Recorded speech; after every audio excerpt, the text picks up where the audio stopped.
Hey guys, welcome back to my sewing room. I'm Kelly and you found me here on Pick and Stitches, and today we're going to be working on the Fat Quarter Shop's January Sew Sampler. So I can't wait to show you my finished English paper piecing project. So let's jump right on in.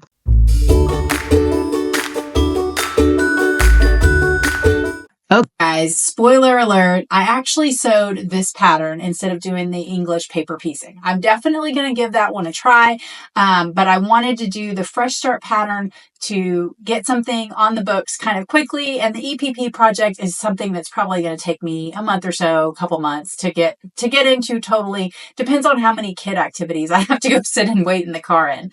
So this was the Fresh Start quilt pattern. This one was really pretty fast and straightforward, but it does use a lot of background fabric. So as I was sewing it out, there's two sizes in this quilt pattern. And so something I want you to pay attention to, obviously when you're cutting all your pieces, you're going to pay attention to which size you choose to make. I ended up making enough pieces with the charm packs provided to make the entire twin size. I will say my intention was to make the lap size. And as I cut everything out, I cut it all out, I set it aside. And then when I started working through the pattern, I was, hey, make this block and make 10. And I was like, oh, okay. So I made 10. And then I was like, wait, why am I running out of all these pieces? Because I was only supposed to make 8. So I'm going to use this extra row for something special. I'm not 100% sure yet what, or I may add it back into the quilt and make it into the twin size.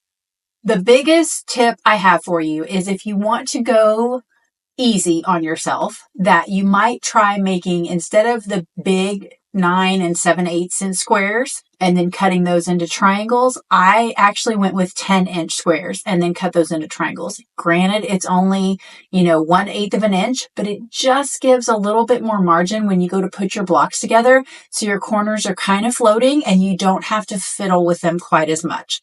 So if you're a precision quilter, you probably don't need that tip. If you're a beginner, it might help you out a little bit. So I hope that helps. All right, let's jump on in and I'll show you how we put it together. Okay, so first I went ahead and cut everything out. So these are all my piece A's, and then I've got my B's and C's, and everything else is cut out. These were all the extras. So the pattern only needed 2 charm packs, but they gave us 3 so that we could kind of work on color placement. And I've made a couple of these blocks so far, and I kind of realized that I did need a little bit of different color disbursement. So you might just be careful if you're cutting everything all at once, that you kind of get the colors that you want where you want them. So the first box, we're really just making 2 different blocks for this quilt. Okay. So I've already laid out all my pieces here, and we're not going to sew all this at the same time. I'm going to go ahead and take these outer borders off and set them aside. I just wanted to look at what my placement is. So what I'm aiming for on mine, and we'll see if it works through the whole pattern, is I've got the same center color and outer corners, and then I'm trying to make all of them different. So some of these will have gold as the outer corners, some will have red or the pink. So I'm not 100% turquoise all the time. I'm just trying to kind of align them together. So now this is going to be pretty simple. We're going to take this over to the machine and we're just going to stitch this top row together, this middle row together, and this bottom row together. And everything on this section, we're just going to press towards our darker color, which is kind of the standard way to press. So let's head over to the machine. Okay, so I've got my stitch length down to a 2, 2.5, and we're just going to stitch these out. I do have my little 1/4 inch seam foot and my 60 glide thread loaded today, but you could use whatever thread you like. And if you like to pin, please feel free to go ahead.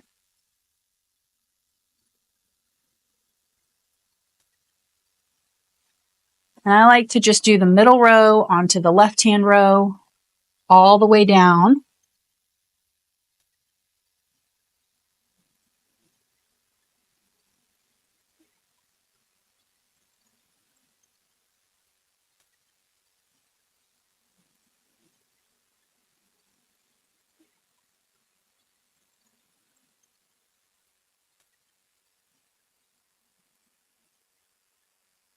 And then I'll pull that back through and attach my far right-hand row. Now you do have a tendency when you do this to kind of pull the white over. And remember, we're going to want to press towards the color. So I'm going to kind of tuck that under.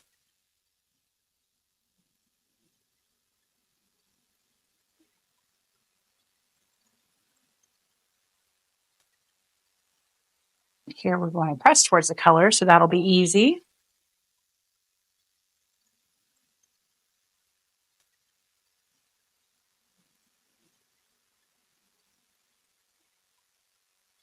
And tuck that seam under when I press it open.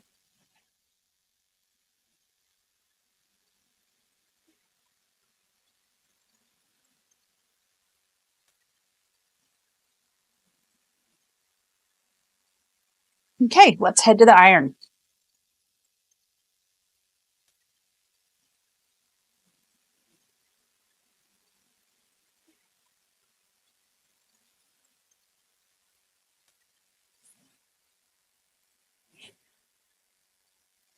Okay, so I brought my little mini ironing board over here so we can stay in the same spot.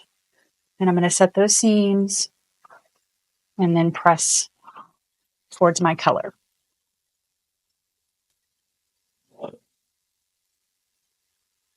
I'm not going to do this one yet because I want it to press the other way.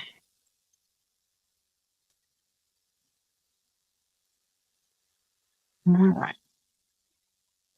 And someone was asking in one of my other videos about this iron. This is just an old shark iron that I have.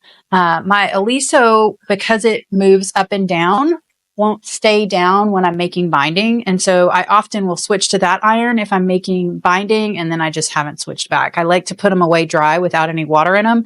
So I want to use up all the water in my steaming before I put it away. Okay, so now we're going to head back over to the machine and we're going to just stitch these 3 rows together. These seams will nest. I am in love with this quilt because everything does nest and it is a dream to put together. So if you're a pinner, please pin. These seams are going to nest nicely. If you like to pin, I do throw a pin on each. If you are worried about it meeting up at all, you certainly don't have to do that. Just kind of holds things together. And if you're a little bit of a beginner, that may help you out.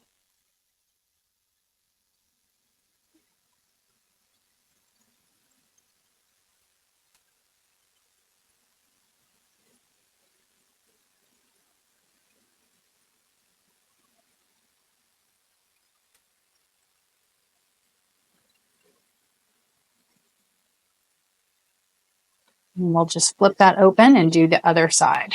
And then we'll press them both at the same time.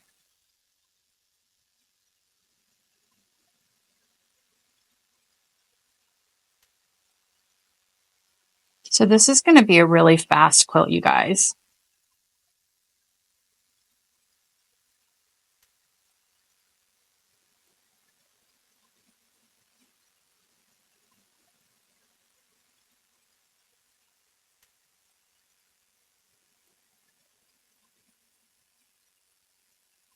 Okay, flip it open.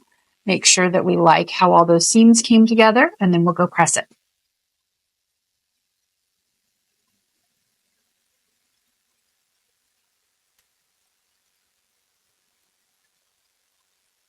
Okay, so we'll set our seams. Now for this, we're going to press both of these seams towards the outside.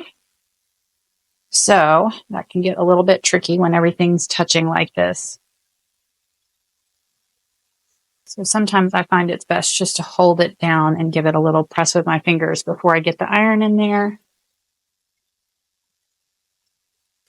And then this one should do nicely.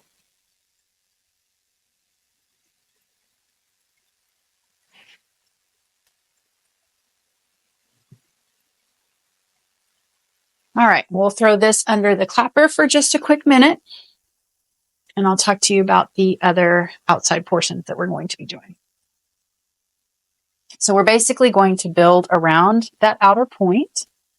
So we'll put our 4 colors out and we're going to do 1 between on each side. So we'll take this over to the machine and sew those 4 together. So that's not 4, that's 6. Those 6 together.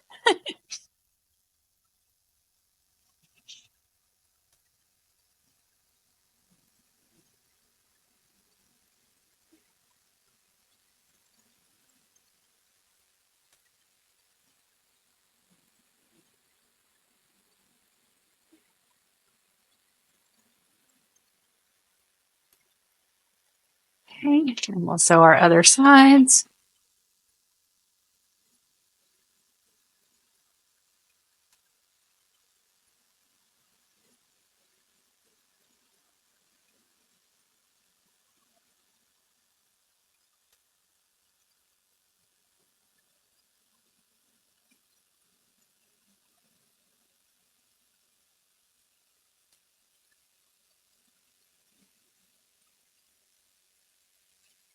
Okay, now we'll go press these.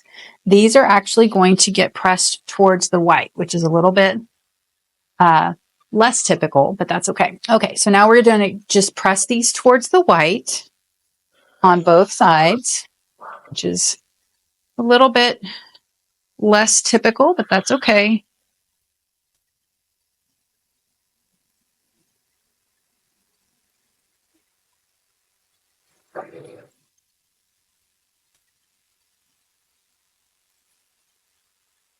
Okay, so now we're going to attach this to our block that we just made.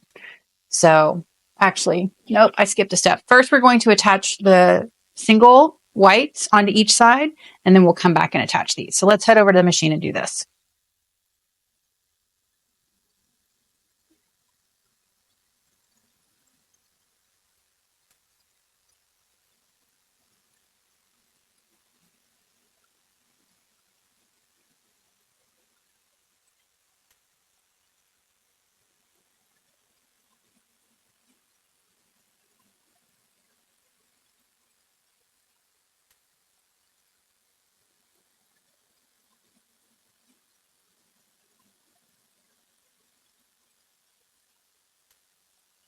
Okay, now we're going to go press these. These are going to get pressed towards the white. Okay, and now we're going to add those two end pieces. So I'll meet you guys back over at the machine for that. Okay, guys, I pressed it the wrong way. I got ahead of myself. Of course, the white needs to be on top if that's the way we're pressing, but I realized it when my seam didn't nest over there. So good thing it's an easy fix.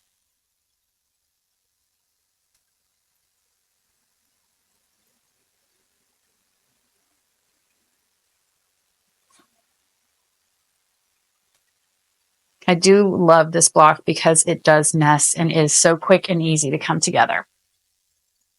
Okay, so I'm just going to double check and make sure that I like where my color placement is. Let's see.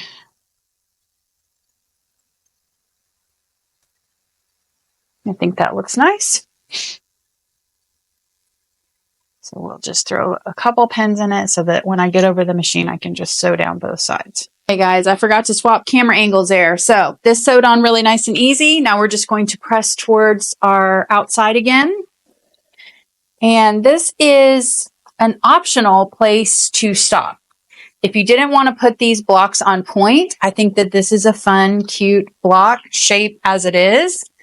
And your quilt would just be a little bit smaller. I think you probably could save a yard of the background fabric because I know this one had quite a lot. But I really love it on point as well. So all we're going to do to put it on point is very similar to how we've been doing our peaceful baskets. We're going to take two of those pieces we've cut on the diagonal and we're going to add them to opposite sides. So pick two sides, doesn't matter which ones. So you'll notice that our points are a little bit longer than our sides here. So you just want to center that.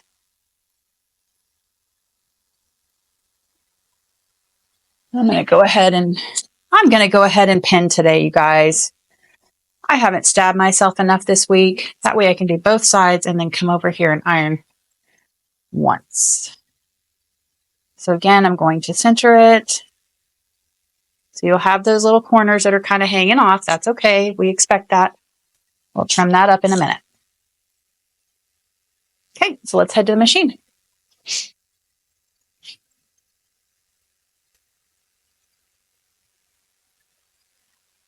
I love this little magnetic pin, you guys. It actually, there's something heavy duty in my Juki right here, so it kind of sits there and it wants to stay. Even if I sew really fast, the vibrations don't throw it off.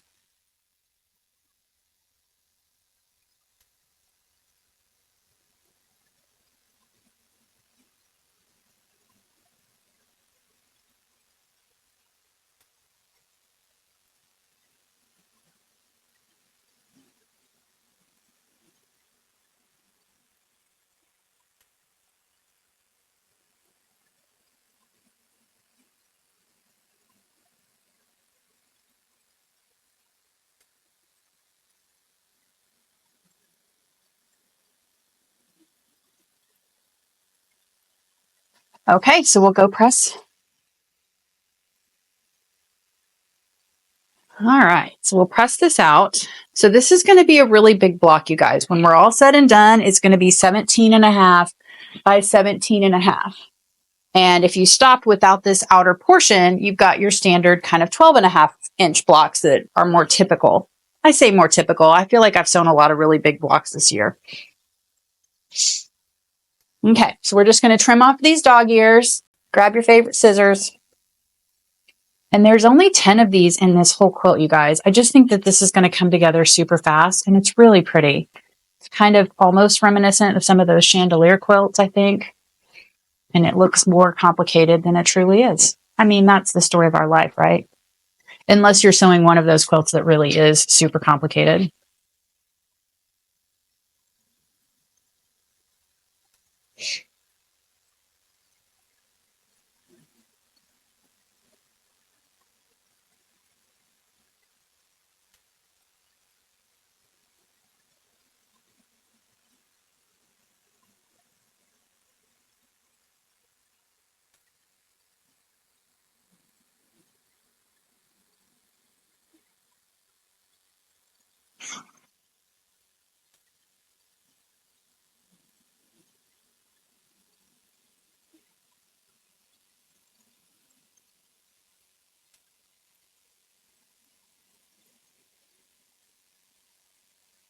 Okay, so now we'll head over to the pressing station. We'll press this open, and we are done with this block.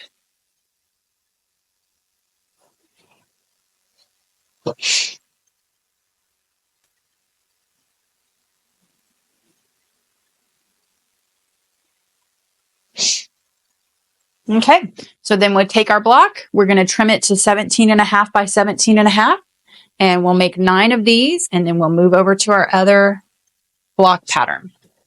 Okay, so our other block pattern is just going to use 5 colored squares. Sorry, I want to transfer it to this darker background so you guys can see better. And then we've got 4 of our white background, or whatever color background you chose to use for this project. I use this Bella Solid all the time. I buy it by the bolt. That way, if I have any leftovers at all from any project, I can use it on the next project. So it kind of helps me keep my expenses under control, and I don't have to run to the store every time I want to start a new project. Okay, so we're going to take this over to the machine, and we're just going to sew a 9 patch. So these two, and these two, and then I'll flip this one open and come back into those last 3.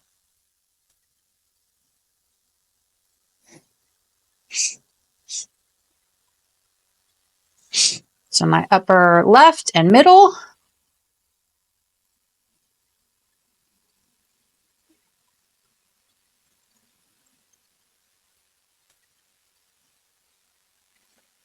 True middle and middle left.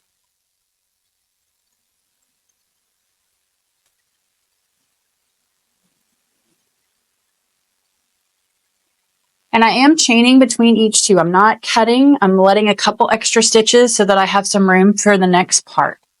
This is my bottom middle and my bottom left. And if you prefer to pin, please do. These are pretty easy to line up. Okay, so I'm going to cut the thread on this last one and then pull all of it back through and just flip it open. Now on all of this, we're going to press towards the color. So I'm going to just tuck that seam under, and I'm going to get my top right-hand piece. And I'm going to stitch it on.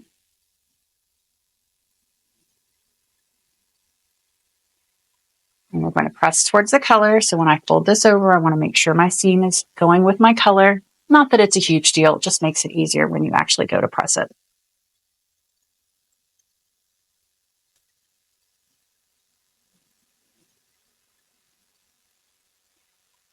Okay, and last but not least, we will press towards our color and add our last one.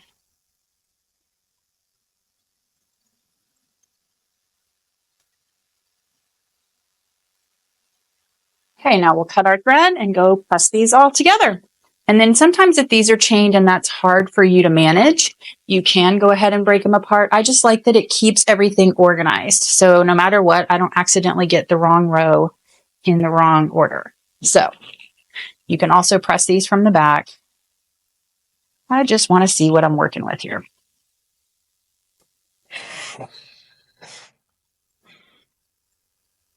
Okay, so now we're going to take these over to the machine and stitch these together, and this is all going to nest beautifully. So you're just going to flip that over. If you like to pin, you can put one in each. If you don't need to pin, then you can save yourself that step. All right, let's head over to the machine.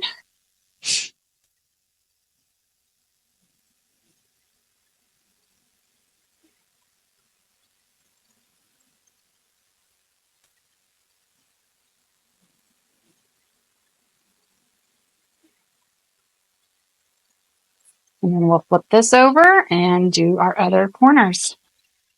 Other corners, our other side. I guess I'm used to doing half square triangles right now.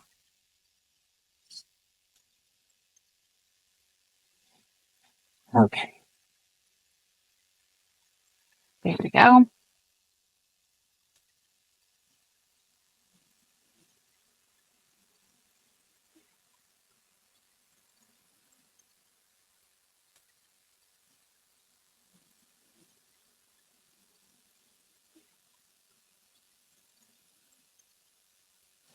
Okay, so now we're going to press both of these away from the center. So now we are going to press all of our seams towards the outside. And then you could absolutely stop right here, just like we talked about with that other block. If you wanted to have a 12.5-inch block, we're just going to keep going here and add this extra triangle on each side so that our blocks are set on point. And it's going to give us a 17.5-inch block instead of a 12.5-inch block. And our quilt looks fancy because it's on point.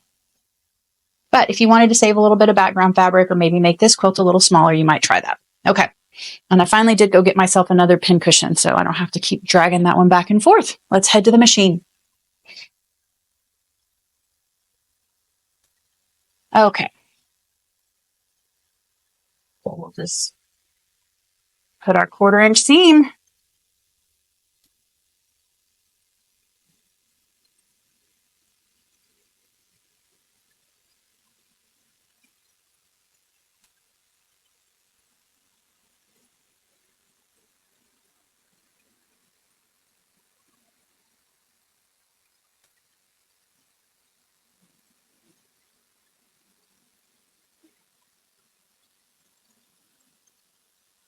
Okay, we're going to press this one towards the outside again, and then we'll snip off those corners, add our last 2 sides, and we are done with the second block.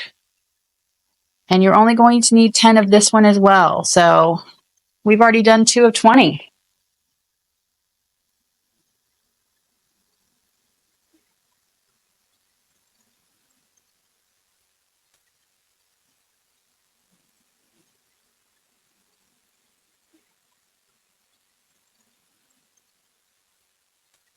Okay. Grab our other triangles. We'll center them.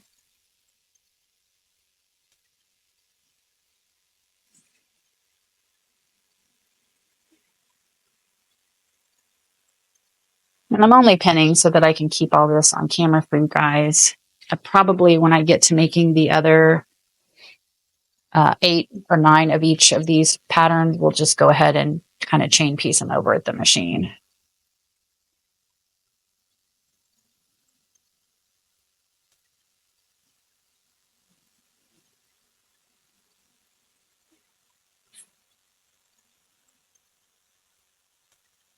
Okay, let's go stitch it. Ouch.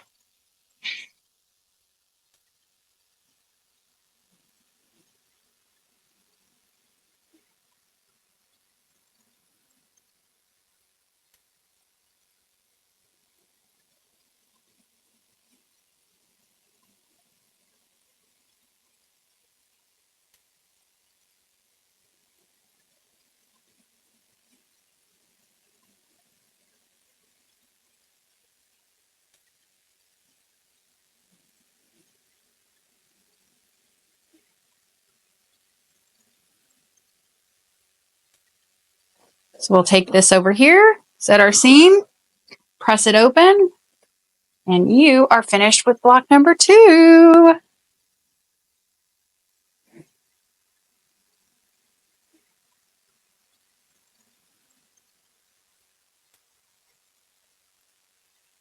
Okay, guys, so we'll get these all sewn out and then get them up on the design wall, and we'll start talking about putting our whole quilt top together. Okay, so if you decided you wanted to stop at the 12.5-inch size, your quilt would look something like this. This is the lap size, so you could add a little bit of sashing and you would kind of get this look. So I'm going to give you guys some close-up pictures, but I just wanted to put this up on the design wall before I added those big corners and changed it all up.